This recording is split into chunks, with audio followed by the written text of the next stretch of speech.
Oi, oi, aqui é a Maíra e hoje a gente vai falar sobre Frankenstein. Frankenstein foi escrito pela Mary Shelley em 1818, mas só foi publicado com o nome dela em 1831. Em 1910, ele foi adaptado pela primeira vez para o cinema, mas o mais conhecido de todas foi feito em 1931, que tem aquela cara do Frankenstein com os pinos na cabeça. O Edward Mão de Tesoura também foi inspirado no personagem Frankenstein, e esse ano a gente vai ter mais uma adaptação que se chama Victor Frankenstein, com o Daniel Radcliffe e o James McAvoy.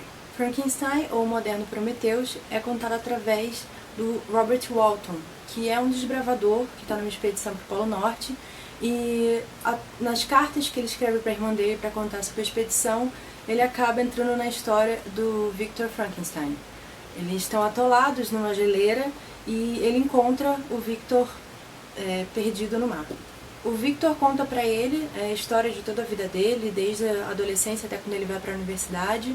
Ele se torna um químico muito bem sucedido e quando ele tem a ideia de criar o Frankenstein, o monstro, ele fica obcecado por isso e passa a dedicar a vida dele a criar isso e fazer dar certo.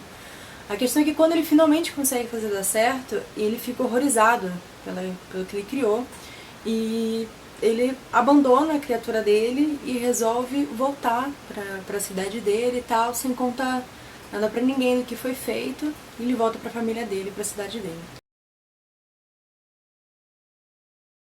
Ele começa a vida dele, e você vai vendo ele descobrir aos poucos o que é o fogo, como é que ele faz para ele se alimentar.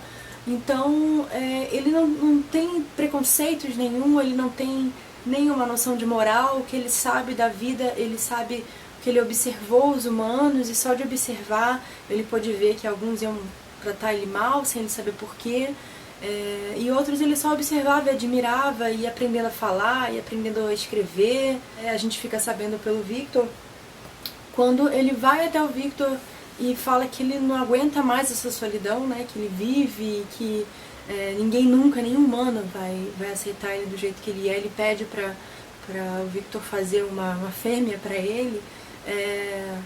O Victor fica, enfim, ele fica sem saber se é certo ele fazer isso ou não. Enfim, não vou dar spoiler em relação a isso. Essa história eu achei muito mais dramático do que algo para se ter medo.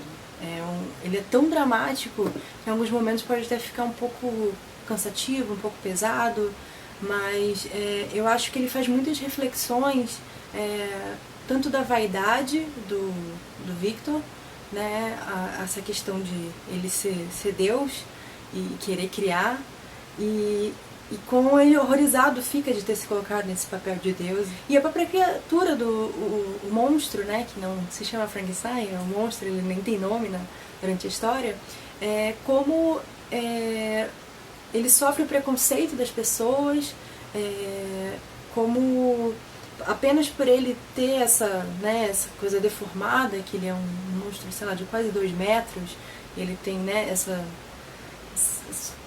pele meio morta e todo costurado, enfim,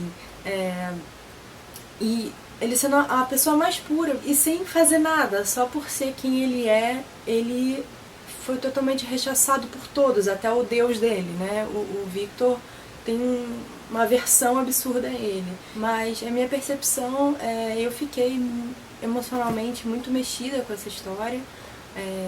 Apesar de achar que ela é um pouco pesada, assim, porque às vezes a gente tem histórias mais dramáticas, mas aí tem uma quebra. Esse livro não tem quebra dessa dramaticidade e desse peso e dessa culpa que o Victor tem em relação ao que ele criou. Então ele é o tempo inteiro muito, assim, muito pesado emocionalmente, né?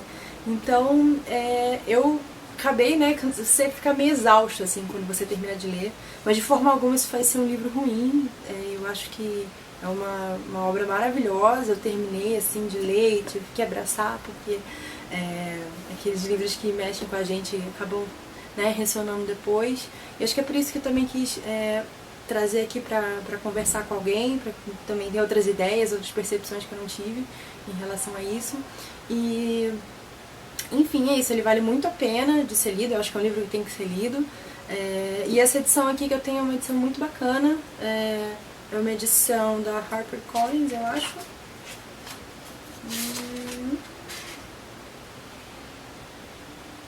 Ah não, essa aqui é Barnes Noble. É uma edição muito bonita. Não sei se dá pra ver. E ela tem um papel super bacana também, bem grossinho, amarelinho. Tem a fitinha aqui. Eu comprei, acho que foi não foi muito caro não, então esse aqui é o original, né, em inglês, acho que se conseguir ler em inglês vale a pena ler. Mas de qualquer forma, eu gostei bastante, fiz várias marcações aqui. Mas é isso. Espero que tenham gostado e até mais. Tchau, tchau.